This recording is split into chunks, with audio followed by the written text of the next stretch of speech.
Breaking news! The week has started hot behind the scenes for the Steelers, and we'll probably see a change in the next few days that will divide some opinions among fans. Last season, the Steelers made some mistakes that can't be repeated next season. Omar Khan's team needs to be well aligned if they want to reach Super Bowl 60. I heard that a new name is emerging as a potential game changer. The board didn't go into free agency this time. They turned to the draft. And what they did could shock the entire AFC North. I'll tell you all the details, but before I continue, make sure you've already hit the like button, but only do so if you've been a Steelers fan for over 20 years. It's great to see you here. There are fans watching this video who were at the games in the 70s. Maximum respect. If you want, comment like this: I want to see the Steelers in the Super Bowl one more time. I hope it's this year. Now let's get right to the point I want to make with you. After finishing 2024 with one of the most ineffective rushing attacks in the NFL, the Pittsburgh Steelers made a bold decision. Instead of sticking with Najee Harris and Jaylen Warren, they turned their attention to the draft and selected Caleb Johnson, a powerful, explosive running back from Iowa, hoping he could do for Pittsburgh what Saquon Barkley did for Philadelphia. The numbers last year were hard to ignore. Pittsburgh ranked 25th in yards per attempt,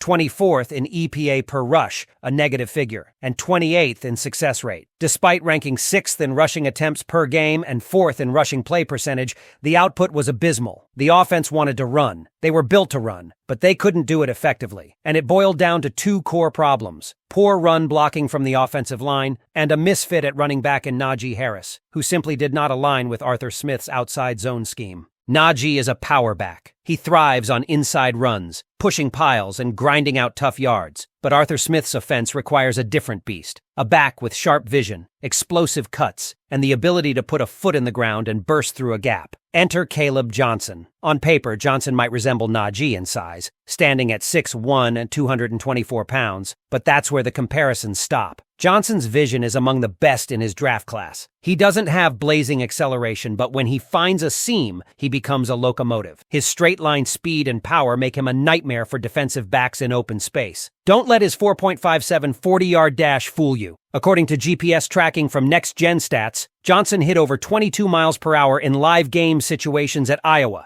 Speed on par with the league's fastest backs, and he's doing it at 220-plus pounds. That's the kind of explosive power the Steelers have been missing for years. Then there's the ball security. 0 fumbles. That's not just a stat. That's Mike Tomlin's love language. In a system where possession matters as much as production, Johnson's consistency could be the foundation Pittsburgh builds around this season. But the biggest reason why this move is turning heads? Johnson's ability to dominate late in games. Much like Barkley in Philadelphia, Caleb Johnson thrives in the fourth quarter. He gets better as defenders wear down. Arthur Smith confirmed it himself. Johnson averaged over 5 yards per carry in the fourth quarter last year. In a city that thrives on smash-mouth football, having a true closer in the backfield could make all the difference. It's no secret that Mike Tomlin wants to control the clock and bleed out games in the final minutes by pounding the rock. In the past, the Steelers couldn't do it. Defenses knew the run was coming and Pittsburgh still couldn't get a first down. But now, with Johnson's explosive ability, his durability, and his comfort in heavy tight end formations like 12 and 13 personnel, there's finally a back who fits the mold.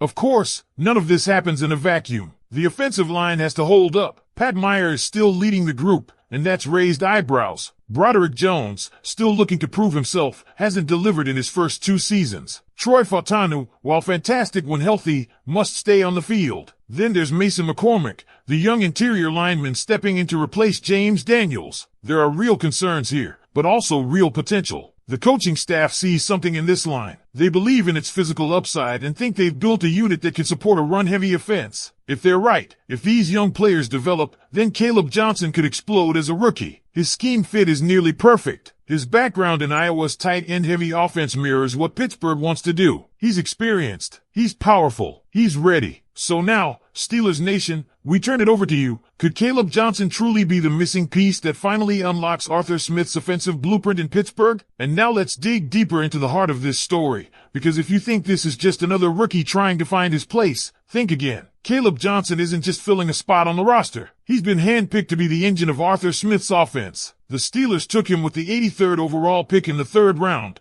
not because he was the best player available, but because he was the right player for this scheme. This was a strategic move with a very specific purpose. Let's talk about scheme fit. The Steelers plan to run a lot of outside zone, a system built on patience, vision, and the ability to find and exploit cutback lanes. It's a style that demands a back who can identify where the defense is vulnerable in real time and exploit it with one violent cut and burst. Najee Harris couldn't do that consistently. Caleb Johnson has shown time and again that he can. At Iowa, Johnson thrived in heavy formations and tight splits. The Hawkeyes leaned heavily on 12 and 13 personnel, meaning multiple tight ends were on the field, setting the edge and giving Johnson the space to make one read and go. That's exactly what Arthur Smith is planning to do in Pittsburgh. The parallels between Iowa's run game and the Steelers' projected offensive design are striking. Johnson has already lived in this system. He knows how it works. He's not learning it. He's continuing it. And what sets Johnson apart from so many backs his size is what he does after he makes his read. Once he hits that second level, he transforms into a runaway train. At over 220 pounds, hitting 22 plus mph, defensive backs are either bouncing off or making business decisions. This is where games get broken open, long, explosive runs that shift momentum, silence crowds, and put the opposition on their heels. And the Steelers haven't had that kind of weapon since the prime Le'Veon Bell days. And remember this, while some rookie backs take time to acclimate, Johnson could hit the ground running. Why? Because of that fourth quarter dominance. We've all seen it. Those gut-wrenching Steelers losses where they had to lead, needed to close out a game, but couldn't pick up the yards when it mattered. Defenses stacking the box, knowing a run was coming, and still shutting it down. That's where Johnson is different. Like Barkley, he doesn't fade. He heats up. He wants the ball in the final minutes. He lives for that closer role, and Mike Tomlin is banking on that killer instinct. So, where does that leave Jaylen Warren and Najee Harris? Warren's role becomes even more critical now. He's the better pass protector, the better receiving option, and more agile in space. He's not being replaced, he's being complemented. Imagine a 1-2 punch where Warren chips away with quick strikes, and Johnson slams the door shut. It's a tandem that could frustrate defenses for 4 quarters straight. But the real odd man out here might be Najee Harris. If Johnson proves early that he can do what Harris can't in this scheme, especially if the vision and burst stand out, it wouldn't be surprising to see Najee's touches decrease significantly. But all this hinges on one thing, the offensive line. Pittsburgh's faith in their young linemen has been loud and clear. Broderick Jones may finally move to his natural position at left tackle. If he stabilizes that side, and if Fontana can stay healthy, you suddenly have bookends with serious upside. Add in rock-solid vets like Isaac Sumolo and Nate Herbig, plus the development of Mason McCormick at right guard, and there's a path to a cohesive, physical unit. It's not guaranteed, but it's possible. And if this group can come together, Johnson has every tool to become the breakout star of 2025. Now let's be clear, no one is saying Caleb Johnson is the next Saquon Barkley, but the impact he could have for the Steelers mirrors what Barkley brought to the Eagles: fourth quarter dominance, explosive plays when the defense is gasping for air, and the ability to close games when it matters most. That's not hype, that's a blueprint, and it's one Arthur Smith and Mike Tomlin are betting big on.